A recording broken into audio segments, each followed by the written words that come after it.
Los 482 años de fundación de Guayaquil concitaron la atención de todo el país la semana que finaliza. Una serie de actividades se realizó para celebrar a la ciudad, pero la más importante, sin duda, fue la sesión solemne del municipio, en la que por primera vez en una década estuvo presente un presidente de la República. Durante esta cita se suscribieron convenios para el plan Toda una Vida y para delegar la competencia del dragado del puerto marítimo de Guayaquil al municipio.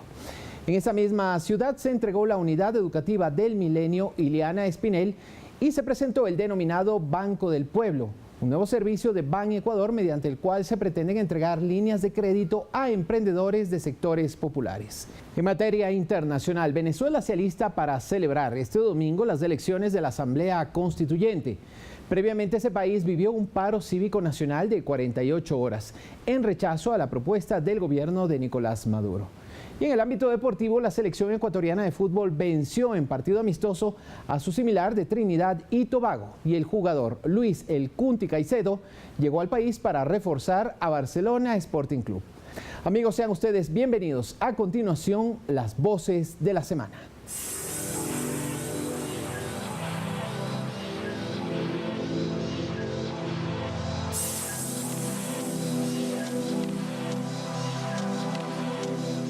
La celebración de los 482 años de fundación de Guayaquil provocó el martes pasado un hecho inédito en la historia reciente.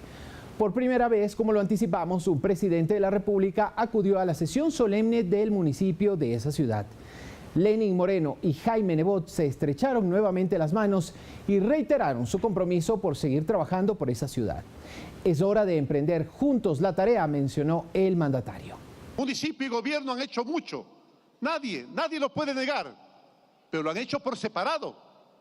Es hora de emprender juntos la tarea. Y aquí el problema no es caerse por la izquierda o por la derecha. El problema es no caerse y llegar a la meta del progreso en libertad. Este país va a poder progresar solamente el día en que los ecuatorianos prioricemos nuestras coincidencias. Ahí tienen 3 estrellas. Una representa Guayaquil, otra Quito y otra Cuenca. Mayor prueba de unidad imposible. Necesitamos un Estado que renegocie la deuda pública, bajando los intereses y ampliando los plazos. Hay que eliminar o bajar tributos y bajar tarifas excesivas. Que comprenda que la construcción es el dínamo, junto al turismo, del mejoramiento económico y social de un país. En estos momentos difíciles necesitamos de ustedes, de sus ideas, de sus proyectos. Cumpliendo una oferta de campaña, el presidente Lenín Moreno presentó esta semana en Guayaquil el programa financiero Banco del Pueblo, que busca apoyar a emprendedores y comerciantes de sectores populares. La propuesta del Banco del Estado busca la entrega de créditos de entre 600 y 15.000 dólares con tasas de interés inferiores al 10%. Un banco para el desarrollo de los micros y pequeños negocios. Esa promesa ya la estamos cumpliendo a través de Ban Ecuador, con créditos para impulsar sus ideas y negocios, por más pequeños, por más pequeñitos que estos sean. Aportar y financiar las nuevas vías para facilitar sobre todo un acompañamiento a los productos financieros con los productos no financieros. El presidente de la República, junto al ministro de Educación, entregó a la comunidad la unidad educativa del Milenio Ileana Espinel, que tuvo una inversión superior a los 5,5 millones de dólares. El plantel educativo prevé recibir a unos 2.000 estudiantes divididos en 2 jornadas. Nosotros hemos dicho que en el ministerio tenemos 3 grandes prioridades: una infraestructura de calidad, una educación volcada hacia la protección de los derechos de nuestros niños y adolescentes, y fundamentalmente también la construcción de una infraestructura productiva que dé cuentas de esa calidad. Es una alegría muy grande y un orgullo pertenecer a esta unidad educativa. ¿Han cambiado en el tema de inclusión? Sí, mucho, ya no hay diferencia. En el marco de las fiestas de fundación de Guayaquil, el Banco del Estado y la Prefectura del Guayas suscribieron el crédito para la ejecución de la segunda fase del proyecto de dragado del río Guayas. El monto de financiamiento de esta obra, que pretende retirar 4 millones de metros cúbicos de sedimentos del islote El Palmar, que está localizado frente a la puntilla a través de una draga de 111 metros, será de hasta $54.671.457.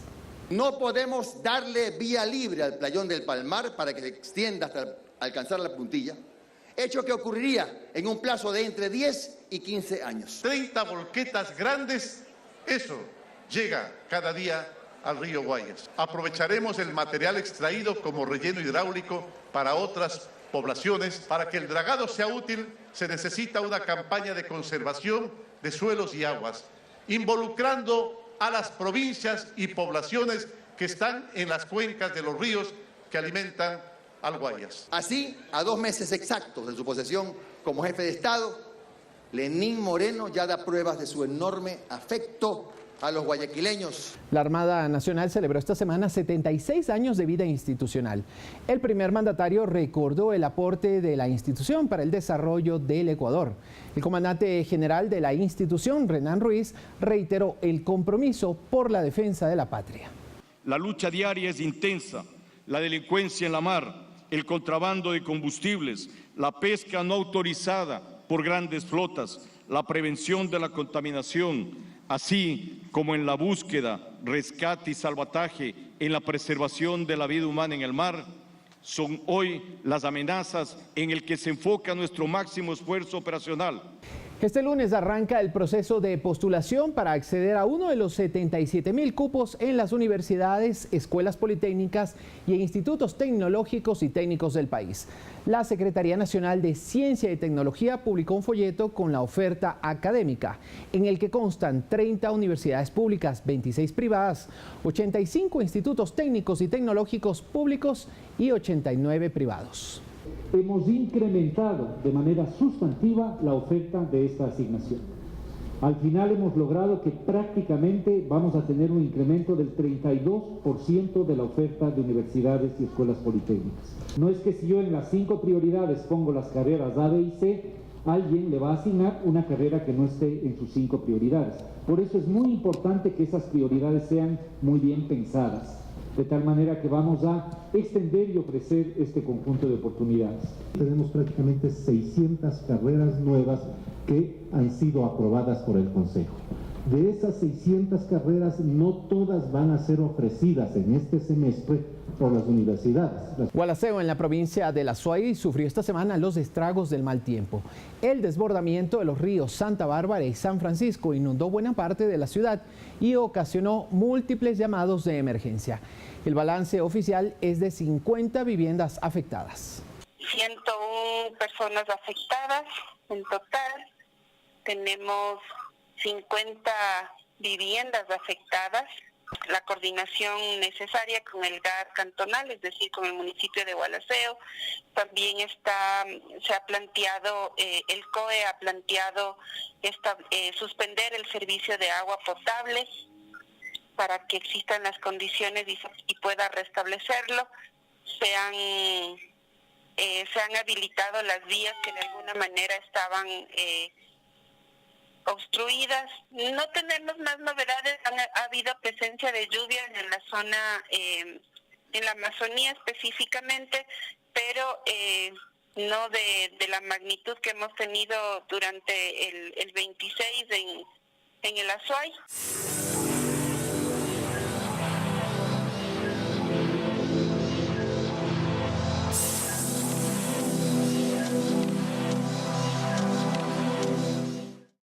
El programa Pulso Político de Ecuador TV analizó este martes el denominado Pacto por la Seguridad Vial, presentado por el Gobierno Nacional, luego del accidente de un bus de la cooperativa La Maná en el que perdieron la vida 14 personas.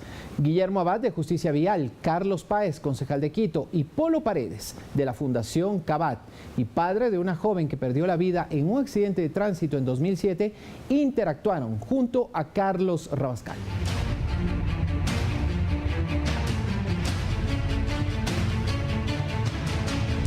Existen políticas públicas para que contribuyan a neutralizar este mal. De hecho, sí existen políticas públicas, aunque me parece que hay que permanentemente estarlas evaluando y valorando, sobre todo en el impacto positivo que generen o la falta de él. Creo que, por ejemplo, el país ha dado algunos avances en materia regulatoria. De hecho, la Organización Mundial de la Salud, que dentro del sistema de las Naciones Unidas ha decretado que entre el 2011 y el 2020 vivimos la década mundial para la seguridad vial, establece en materia regulatoria, por ejemplo, 5 grandes elementos que deben ser incorporados. ¿Cuáles son? Límites de velocidad, restricción a la conducción bajo los efectos del alcohol, la utilización del casco para los motociclistas, los dispositivos para trasladar niños pequeños y el uso de cinturón de seguridad. El Ecuador tiene regulaciones apropiadas desde el punto de vista. Me parece que el defecto fundamental que tenemos ahí es en el cumplimiento de la norma. Y en el cumplimiento de la norma, para arrancar esta discusión, quisiera plantear 2 visiones. La una, por supuesto, es el control que se hace en la vía pública. Y esta es una tarea del agente de tránsito o la Policía Nacional, según corresponda.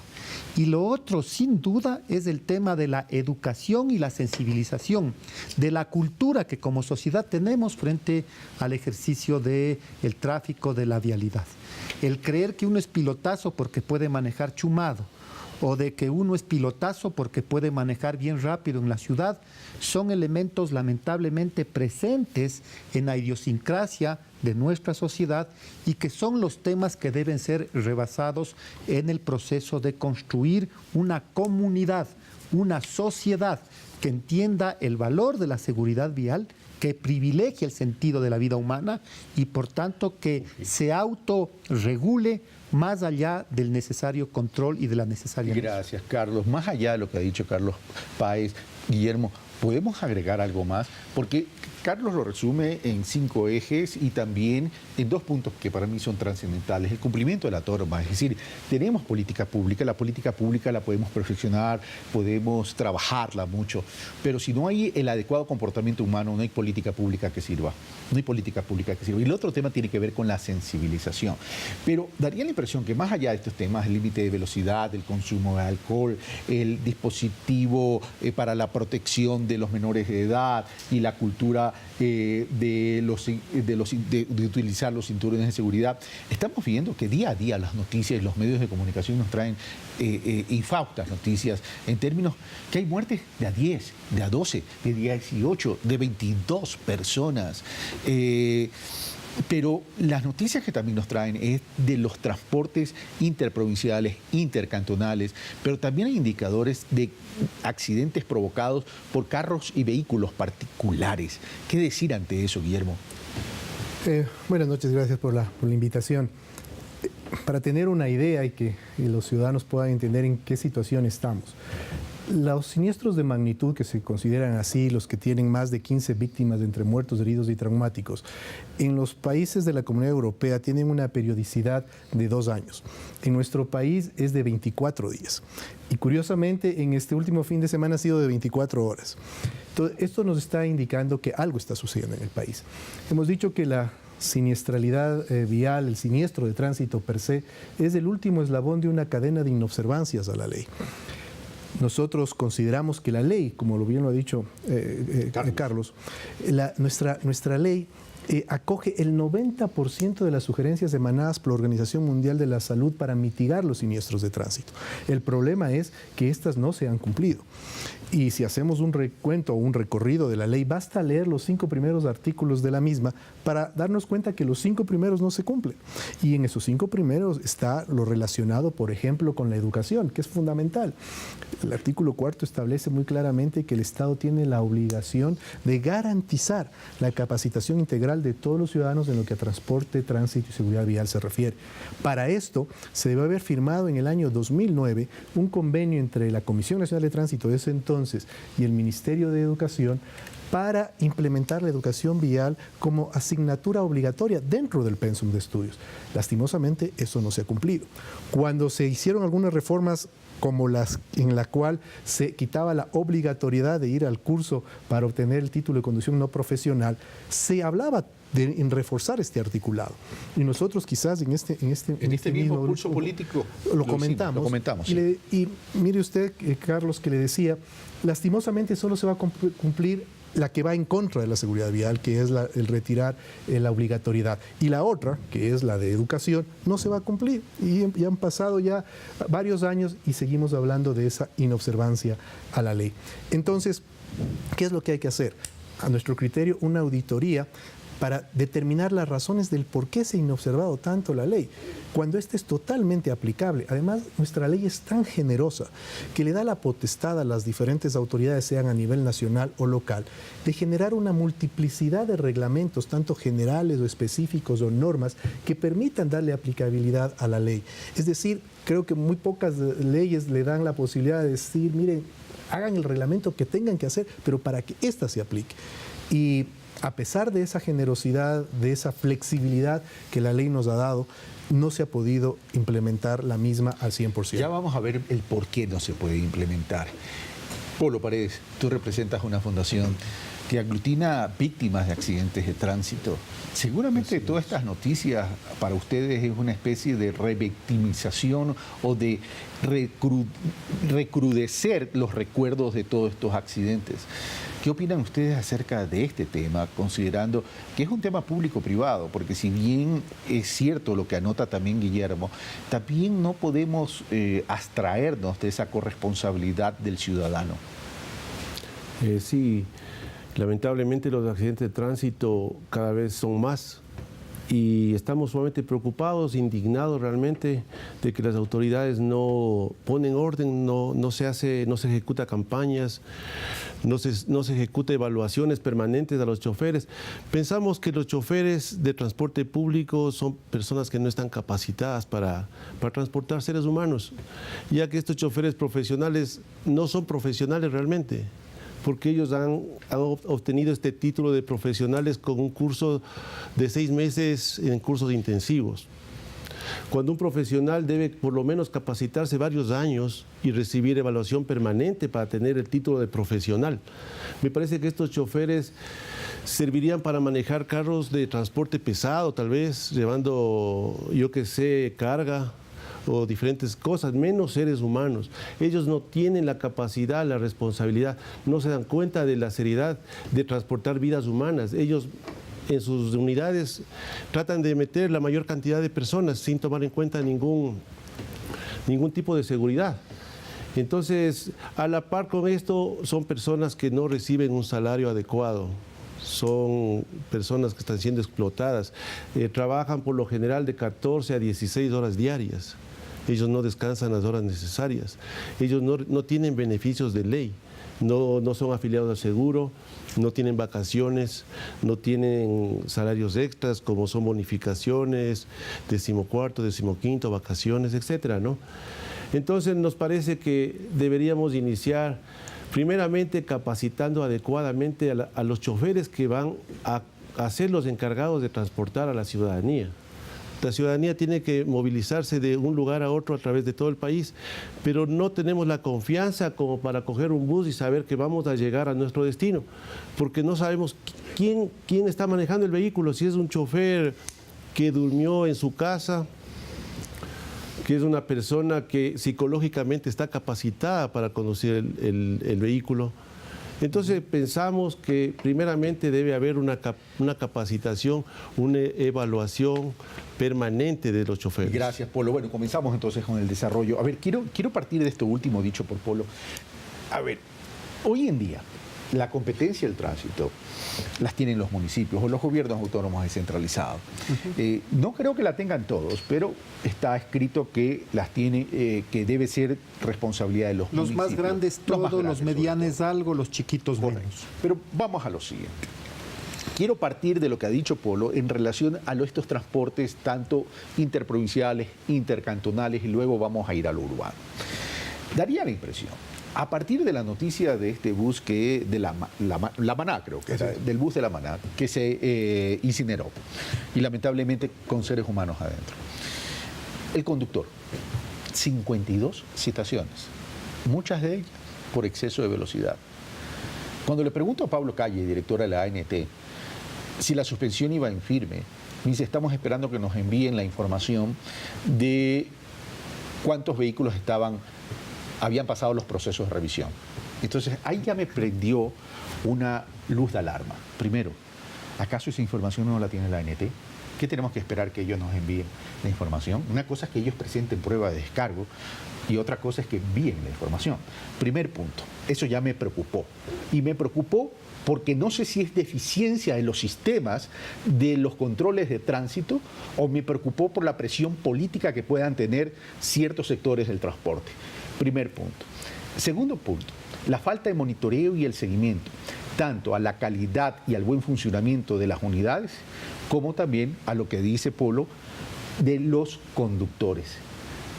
Entonces, ¿por qué existen dificultades para hacer algo tan sencillo de aplicar una política pública y de ejercer el monitoreo? ¿Falta de decisión política? ¿Con ganas de tener espacios políticos con el sector del transporte?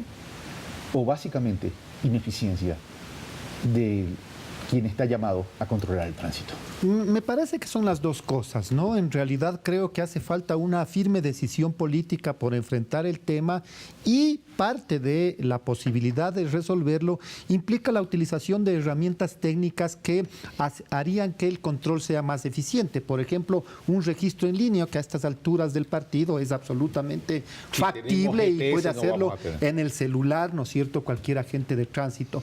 Yo creería que efectivamente el tema del factor humano es fundamental en esta ecuación, pero me parece que demonizar al chofer de la unidad a veces tiene sentido y muchas veces seguramente es la causa fundamental. Pero yo creo que para resolver estructuralmente el tema hay que pensar la forma como se organiza el servicio de transporte de personas, tanto a nivel interprovincial como a nivel urbano. Es decir, las operadoras, compañías o cooperativas juegan como meras afiliadoras, porque en realidad lo que cada bus haga depende de la buena o mala voluntad, el buen o mal juicio del propietario o del conductor. Y la operadora no ha incorporado dentro de su política corporativa la garantía del buen servicio que merece el usuario. Eso significaría modificar que las cooperativas terminan siendo una gran farsa, me refiero a las de transporte. Es decir, somos corporativas, pero el dueño del vehículo, de la unidad, que viva la fiesta y que haga lo que le da la gana. Y muchas veces el rol del dirigente cuando deja de ser farsa es, por ejemplo, cuando tiene que negociar con la autoridad el tema tarifario o la habilitación de nuevas rutas o frecuencias. Esto nos parece que es la visión que ha imperado y lo que nosotros hemos insistido es que debe pasar por una reorganización de las cooperativas y compañías de forma que todas las unidades sean manejadas como una flota en el que si este bus que tiene que salir a las 10 de la noche no está en condiciones, pueda ser reemplazado por otro bus sin mayores demoras y afectaciones al usuario. Lo mismo con el chofer. Si el chofer que tenía que llegar a cumplir ese turno no lo hace, en el manejo del recurso humano tienen listado personal que está capacitado, que está evaluado, que está afiliado, sobre el cual conocemos cuáles son sus antecedentes y por tanto requiere esa situación. Esto lamentablemente no hemos podido evolucionar y seguramente es una de las taras más grandes que tenemos que enfrentar para mejorar la seguridad y la calidad del servicio que se le brinda al usuario. Muchas veces, Carlos, el transporte público ha sido resuelto entre la autoridad y el transportista, dejando por fuera al elemento central del servicio, que es el usuario. Y por tanto las decisiones han sido tarifas, rutas, frecuencias, que ciertamente tienen que ver con el usuario, pero esto de garantizarle un servicio seguro, y lo que decía el Polo, ¿no es cierto? El saber que uno se trepa a un bus y tener la seguridad o la certeza de que va a llegar en buenas condiciones, ahora que hay mejores carreteras, ahora que se han comprado buses en mejores condiciones, lo que hace falta es también organizar el servicio de tal manera de que genere un escenario positivo para rebasar estas obsolescencias en la organización que son en definitiva una causa central de los problemas que vivimos. Dueños de las unidades haciendo lo que les da la gana. No hablo de todos, por cierto, pero Los hechos y la realidad nos lleva a visibilizar esa estructura. Hay casos distintos, claro, pero en general uno apunta a la estructura. Pero vamos a lo siguiente, falta de decisión política, negligencia, ineficiencia, y voy a agregar un elemento más, que a lo mejor es muy duro, posibles y eventuales hechos de corrupción para otorgar los permisos de funcionamiento. Guillermo, lo que usted... así no te digo Albán. Bueno, ahí tendría que torear unas cosas. La pregunta hecha. Bueno, lo que usted acaba de mencionar, usted Carlos y también Carlos Páez, está en la ley. Mire, el Registro Único Nacional de Conductores y de Unidades es una exigencia legal, en donde la autoridad nacional debería conocer con meridiana exactitud qué vehículo pasó la revisión técnica vehicular y cuál no, cuál está habilitado para circular y cuál no. De igual manera con los conductores. Pero si eso está en la ley y se transgrede la ley, hay una responsabilidad. Entonces, ¿quién la transgrede y quién permite la transgresión? Exactamente, por eso nosotros estamos diciendo, y ahí tiene coherencia lo que acabo de mencionar, de que el siniestro de tránsito es el último eslabón de la cadena de inobservancia a la ley. Y eso está en la ley. Lo que acaba de mencionar Carlos en el sentido de la falta de visión y de gestión empresarial, también está en la ley. La ley promueve el romper este sistema afiliador, que no es otra cosa que un grupo de amigos hacen una operadora de transporte, sea cooperativa y compañía, venden el puesto, porque es una denuncia que Justicia Vial ya la puso en el año 2010, y empiezan a reclutar, a afiliar a personas que quieren dar el servicio de transporte público. Pero no hay visión ni gestión empresarial. Entonces, ¿cómo se demuestra esto? Juan es dueño del bus 1, Pedro dueño del bus 2 y así sucesivamente. Entonces, en una operadora que hay 100 socios, en la realidad tenemos una empresa de 100, en la cual hay 100 personas, 100 cabezas o 100 empresas unipersonales, mejor dicho, ¿no? Y cada uno hace uso de un permiso de operación que el Estado le está otorgando además de manera gratuita y dan su servicio. Pero ¿qué es lo que dice la ley justamente para romper esto? Y que además de esto generaba una sobreoferta por la cantidad de puestos que se vendían. En el 2008 le dio 2 años a la Agencia Nacional de Tránsito para revertir las rutas y frecuencias, porque son del Estado, hacia el Estado, y canalizarlas a través de un plan nacional y entregarlos bajo un sistema de concesión. Y elimina el permiso de operación y entra en vigencia el contrato de operación. ¿Cuál es la diferencia entre permiso de operación y contrato de operación? El permiso de operación no genera ninguna contraprestación a favor del usuario. El contrato genera obligaciones. El contrato genera obligaciones. Y en ese contrato está lo que establece Carlos, parámetros de calidad de servicio. ¿Cuándo se establece eso en la ley? Perdóname. En el 2008. En el 2008. ¿Estamos qué año? 2017, vamos a los 10 años. ¿Han pasado? Vamos a los 10 años ya. Ya. ¿Por qué no se lo ha hecho? A ver, hay una ley y la autoridad no la cumple. ¿Quién es el llamado entonces a velar por el cumplimiento de la ley? La autoridad. ¿Cuál es la autoridad? Pongamos nombre y apellido, no de personas, pero sí de instituciones. Sí, Agencia Nacional de Tránsito. La Agencia Nacional de Tránsito. Es más, la Agencia Nacional de Tránsito, en el contrato de operación, en el caso del transporte interprovincial, representa al usuario. Ya. ¿Qué responsabilidades tendría entonces todos aquellos que han pasado por la Agencia Nacional de Tránsito y que no han hecho cumplir con la ley? Bueno, la responsabilidad penal y responsabilidades administrativas, dependiendo de cada caso. Ok, parémonos ahí. ¿Tú estás de acuerdo, Carlos, con eso? Estoy de acuerdo. Digo, me parece que además en el hecho de las licencias, tanto profesionales como no profesionales, eso no ha sido transferido a los gobiernos locales, pero existen otros ámbitos en donde habría que revisar la responsabilidad de los gobiernos subnacionales. Volvamos entonces con tu exposición. Entonces, la ley, como podemos darnos cuenta, da todos los mecanismos, o mejor dicho, la ley da la respuesta a cada una de las inquietudes que están acá. Yo me atrevería a decir que cada inquietud que tengamos durante todo este programa podría casi que garantizar que la respuesta esté en la propia ley. Y volveríamos a ratificar que esta sea inobservada. O sea, la respuesta va a ser no se cumple con la ley. Entonces, ¿qué es lo que proponemos? Hacer una auditoría al organismo de control para entender cuáles han sido las razones durante la vigencia de la ley que no se ha cumplido la misma. ¿Qué es lo que motivó?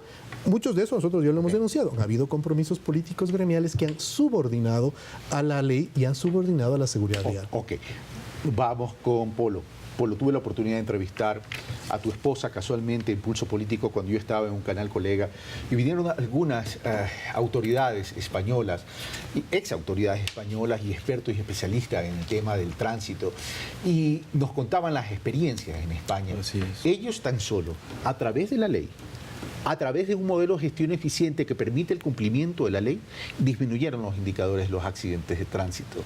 Tenemos cifras, tenemos indicadores que nos demuestren para compararlo entre lo que sucedió en España y lo que está sucediendo en Ecuador. Te pregunto, Polo.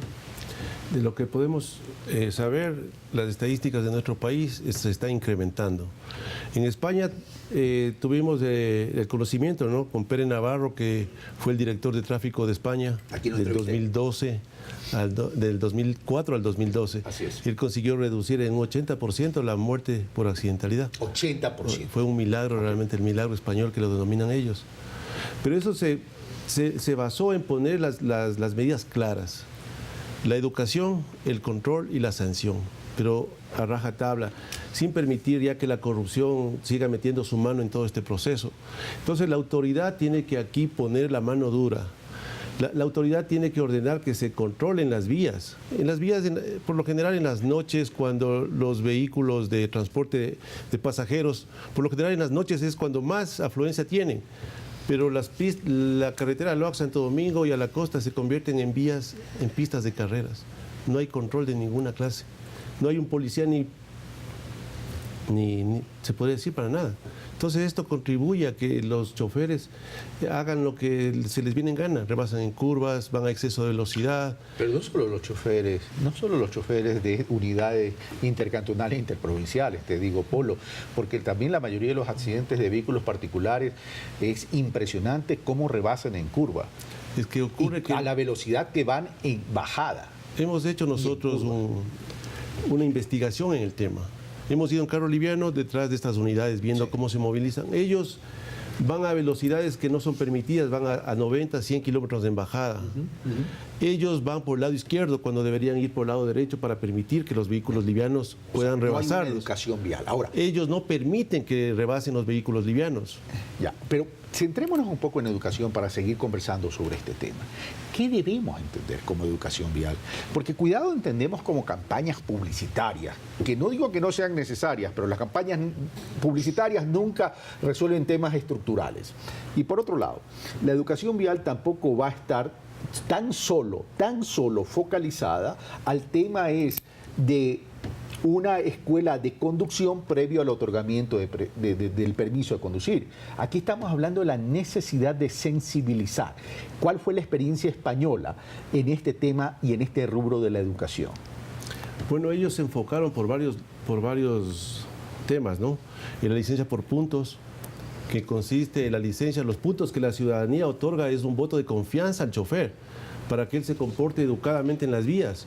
Y si no lo hace así, le retiran los puntos que sean necesarios por su mal comportamiento en las vías. Pero aquí en nuestro país resulta que hay choferes conduciendo con 200, 300 puntos en contra. O sea, los 30 puntos que la ley les da, los perdieron el primer día que tuvieron la licencia. Ellos nunca se preocuparon ni siquiera de tratar de recuperar puntos. Ok, pero eso tiene que ver con control. Vamos al tema de educación propiamente dicho. El control también se basó en las fotorradares. Pero antes de implementar esta medida hubo un tiempo de socialización sin cobro de la multa, de tal forma que la ciudadanía acepte esta medida de buena manera. No como aquí, que se le implementó de la noche a la mañana y la gente se vio con unas tarifas, con unas multas excesivas, de tal forma que todo el mundo se opuso a que esta medida continúe. Incluso destruyeron los fotorradares, no solo aquí en Quito, sino en Ambato y en otros lugares del país. Entonces, en España se implementó esta medida, pero con una socialización adecuada que duró varios meses, informando a la ciudadanía del beneficio que prestan estos fotorradares, que no son una manera de opresión, sino más bien es una forma de reeducar a la gente. Ok, gracias, Polo. Vamos, sigamos con el tema de educación, porque se dice, debió haber estado en la malla curricular, en la malla educativa, y por eso en ese momento se hablaba del Ministerio de Educación. Pero daría la impresión que a todo aquello que no es conocimiento, sino que tan solo es sensibilización para tener responsabilidad ciudadana, no se lo considera educación, pues. mi querido Carlos. Sí, muchas veces yo creo que ese es un vicio del sistema, porque efectivamente, y no solamente en materia de tránsito, sino en materia de comportamiento ciudadano, en materia de solidaridad frente a los animales, en solidaridad frente a la gente con la convivencia, comunidad, al respeto al espacio público. Estos temas tienen que ser, por supuesto, enseñados en la familia. Esto me parece que es un tema que muchas veces lo obviamos, pero tiene que ser fuertemente señalado. Hay una responsabilidad en el sistema escolar. Esto es así, y por tanto existen técnicas y experiencias de otros países. Yo no he podido revisar la de España, estuve revisando estos últimos días el tema de Francia, por ejemplo, a propósito de que en el liceo francés de esta ciudad efectivamente se incorporan la enseñanza de la educación vial como una materia, ¿no es cierto? Y esto me parece que lo que se le enseña a un guaguito chiquito, a lo que se le enseña a un joven y lo que se le enseña a una persona que va a salir de la educación es un tema que ya ha sido desarrollado y hay experiencias. Pero lo que yo no quiero dejar de lado es el hecho de que eso es a futuro. No, eso pero, es ahora. Digo a futuro porque van a ser los conductores del guagua que está en primer grado en la escuela, va a ser conductor después de 6 años. Lo que tenemos es que corregir ahorita. Claro. Y en eso de corregir ahorita me parece que hay que insistir en un proceso no escolarizado de educación y sensibilización, en donde, por ejemplo, el rol de los medios de comunicación es fundamental, porque todos sabemos la influencia que tienen en la generación de opinión pública y de comportamientos colectivos. Y por tanto, los medios de comunicación me parece que en asocio con el gobierno, que tiene la responsabilidad de garantizar el derecho a la circulación segura para los habitantes, tienen que diseñar una campaña. Y ahí diría yo 3 cosas en las campañas. Primero, el shock. Esto se ha mostrado, es decir, enseñar, ilustrar la gravedad que tiene el accidente. Lo que vos decías, Carlos, al inicio en términos de cifras. ¿Cuántas mil? En el Ecuador son casi 2.000 personas al año que fallecen por razones de accidentes de tránsito, pero ¿cuántos quedan con incapacidades permanentes? ¿Cuánto significa eso en términos de la desgracia familiar? ¿Cuánto significa eso en pérdida social? Esto me parece que hay que mostrar, porque a veces la gente pierde el interés. Son cifras, 15 muertos, como no está uno que le conozca y después de 3 días pasa a ser crónica roja de que el chofer se ha escapado. Y entonces me parece que insistentemente mostrar, eso es el uno. El otro es el respeto a la norma, no por el miedo necesariamente a la sanción. Es decir, porque la licencia tiene 30 puntos y si hago esto me quitan 3, si hago esto otro me quitan 3. Sino por la concientización. Por el tema del respeto al individuo con quien compartimos la vía, que tiene que ver desde una práctica que en Quito, por ejemplo, es tremendamente recurrente, el parquearse en la vereda. El parquearse en la vereda es una expresión no solamente de infracción de la ley, sino el irrespeto al peatón, que tiene la vereda como un espacio segregado y seguro que debe ser respetada por los otros usuarios de la vía. Y lo tercero me parece que es concientizar sobre técnicas de manejo.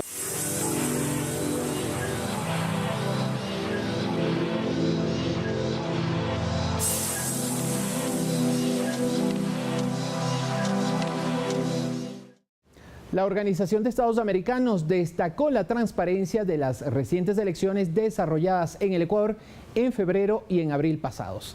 El expresidente de República Dominicana y representante de la misión de observación electoral en nuestro país entregó en la sede del organismo en Washington el informe realizado luego de los comicios. En el evento estuvo presente el titular del Consejo Nacional Electoral, Juan Pablo Pozo. Proceso electoral incluyente, con el voto en casa para las personas con discapacidad, con el voto facultativo para Fuerzas Armadas y Policía Nacional, con el voto para las personas privadas de la libertad, enterrar para siempre la mentira y la infamia como estrategia política, enterrar para siempre el rumor como una herramienta política. Venezuela elige este domingo a más de 500 miembros de la Asamblea Constituyente en medio de un ambiente de marcada división, especialmente luego del paro cívico nacional que se cumplió entre este miércoles y jueves. Esta semana el gobierno de los Estados Unidos anunció sanciones contra 13 altos funcionarios del gobierno de Nicolás Maduro, entre los que se encuentran el ministro del Interior Néstor Reverol, el ex canciller Elías Jagua y la titular del Consejo Nacional Electoral Tibisay Lucena, además el defensor del pueblo Tarek William Saab. La respuesta del mandatario venezolano fue inmediata. Reiterar el pedido de la no instalación de la Asamblea Nacional Constituyente. Reiterar el pedido de escuchar al pueblo. El gobierno venezolano debiera dar pasos para generar confianza. De querer instrumentalizar al Consejo Permanente de esta organización y convertirlo en un aparato para desestabilizar. El juego es tratar de utilizar ese escenario del organismo multilateral OEA para seguir tejiendo una estrategia de oscurecimiento. Todas las partes en Venezuela pueden contar con el Ecuador para apoyarles en silencio y sin publicidad. La selección ecuatoriana de fútbol derrotó el pasado miércoles a Trinidad y Tobago en un partido amistoso disputado en el estadio Capuel de la ciudad de Guayaquil. Tras el encuentro, el director técnico de la TRI, Gustavo Quintero, se mostró satisfecho por el resultado. Se viene una difícil etapa final de las eliminatorias. El primer tiempo ellos marcaron muy bien, estuvieron tácticamente muy aplicados y no encontrábamos la posibilidad de resolver. No hacíamos los movimientos de desmarcación, digamos, como lo habíamos hablado o entrenado, el funcionamiento ofensivo. Pero en el segundo tiempo nos dimos cuenta que teníamos que aprovechar los costados del volante central rival, que el mediapunta debía moverse hacia un costado y el extremo, como hizo Murillo en el gol, por ejemplo, ¿no? Aprovechar el costado en diagonal hacia adentro. Lo hizo Preciado, que después vino la jugada del penal, y después lo hizo Murillo porque lo hablábamos antes de que entre y lo hizo muy bien. Se tiró el medio, ganó la espalda, metió una pared espectacular. Así llegamos a la parte final de este espacio. Como cada semana, les recordamos que este programa lo pueden seguir desde cualquier lugar del mundo a través de nuestro sitio web www.mediospublicos.es y lo pueden volver a ver en el canal de YouTube de Ecuador TV. A nombre del equipo de producción les reitero mi agradecimiento. Nos encontramos aquí en 7 días con las voces de la semana.